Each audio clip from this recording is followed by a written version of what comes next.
there, Savecrackers! Get your combinations ready, because it's time for the Comic Vault.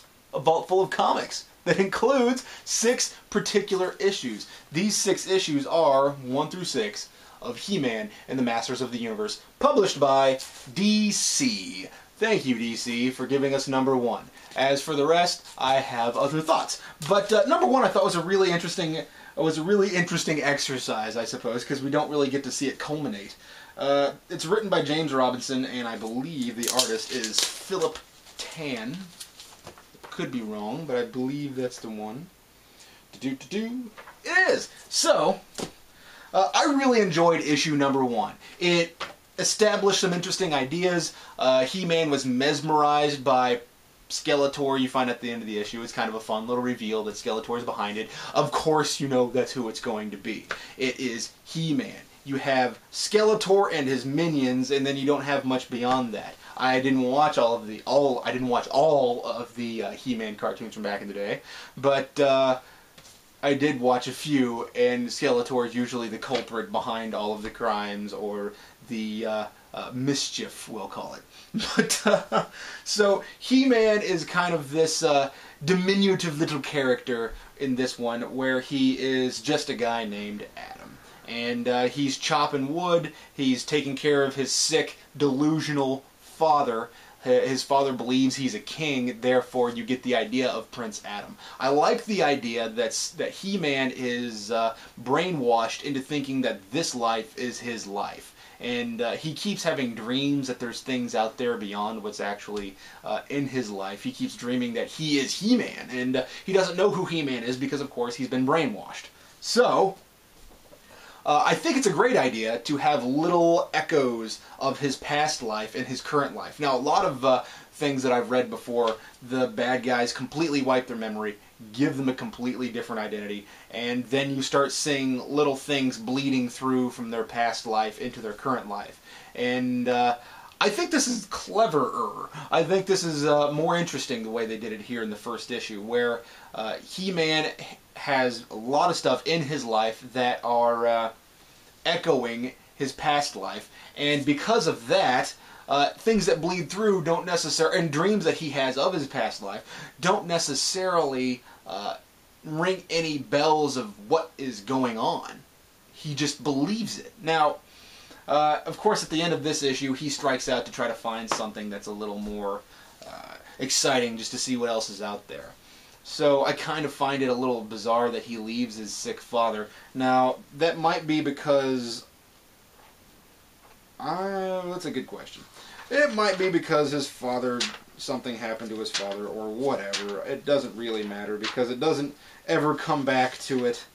So, yeah, his father's just sick, and he leaves him in the care of some lady that lives nearby. So, he strikes out on his own to see what's shaking in the world. Now, issue 2 is okay, and issue 3 is also okay.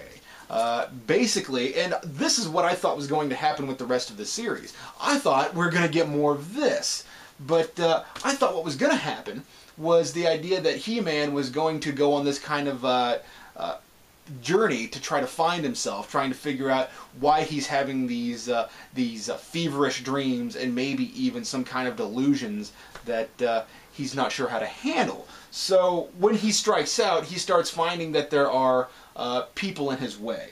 At the end of this issue, it's Beastman. Now, that could just be a coincidence that there's this beast living in the forest that is kind of that is humanoid and thereby really scary. So we get to this one, and he comes into contact with this guy, Trapjaw, I believe his name is, and he is sort of this desert chieftain. He controls a tribe full of well, kind of scary guys, for lack of a better term. And in this one, which is where we've completely jumped away from Robinson, and we're now into issues written by Keith Giffen. Now, to my understanding, Mattel got upset, Mattel being the toy line that produces He-Man figures, got upset with what James Robinson was doing and said, hey, we want someone different. So they hired Keith Giffen. Now, from here on out, it gets kind of dull. And contrived and strange, and it doesn't make a lot of sense after issue 3. Issue 3 I thought was kind of neat because we have this merman who is pretty scary in his own right. He, if I recall correctly, he basically launches a single-handed assault with his own minions. Now, I like the idea that Skeletor has minions, and the minions of Skeletor have minions of their own. I like the idea that Skeletor is kind of this, god controller, this godlike controller where he has just power over everyone. He has power over varying different nations. I like that. I like the idea that his minions are powerful in their own right. I like the idea that the people that He-Man fights are not just fools that are the minions of some big bad guy. I like the idea that He-Man has to come into contact with Merman and says, wow, that guy's scary. And this is why I need the Masters of the Universe on my side. I would also like a reason for them to be called the Masters of the Universe other than the fact that they just are called the Masters of the Universe, because what makes them Masters of the Universe? In fact, in my mind, it makes more sense to say that somebody who can control water and the inhabitants of it, fish and things, to be more masterful of the universe than a guy with a sword that kind of runs around on some kind of giant cat. I wanted to call it a tiger, but I'm not sure if you would. Anyway, so pretty much from here on out, He-Man is captured by Evil Lyn, and Evil Lyn acts like a giant brat and argues with Skeletor over what should be done, and she's basically childlike in her attempts to be evil, and Evil Lyn. But I get really annoyed with these two issues in particular because they're just so boring.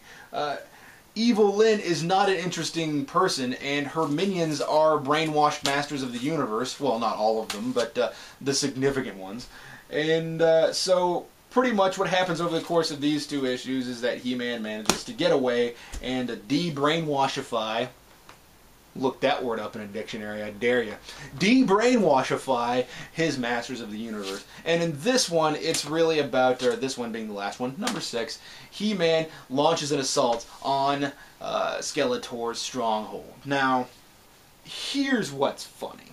He-Man escapes Evil Lyn, and he de-brainwashifies all of his Masters of the Universe, and his Masters say, hot dang. That's not what they say. They say, hot dang, we should go fight Skeletor. Let's launch an attack on Skeletor's army.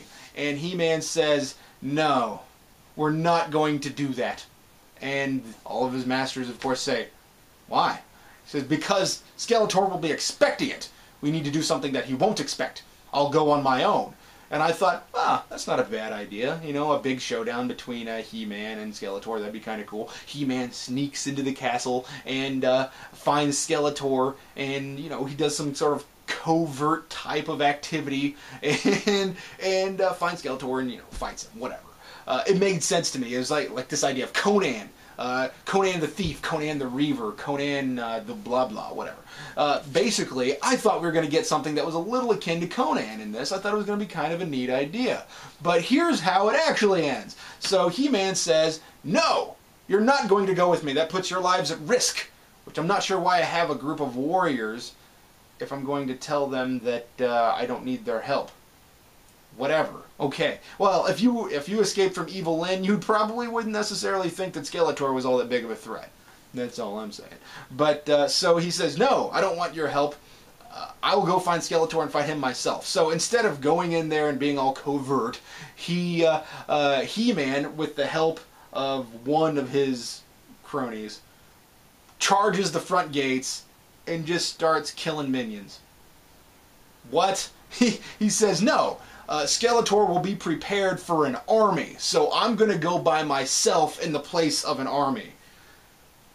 What in the world were they thinking? That makes no sense at all. Zero sense. And third act syndrome to the max, man. I suppose sixth issue syndrome, whatever you want to call it. But so He-Man charges the gates, starts killing lots of people, and then goes up to Skeletor and defeats Skeletor. Story over. I feel like where we were going might have been more interesting before Robinson was ousted from the book. Now, that's just what I've heard. I don't actually know, but that's just what I've heard through varying sources online.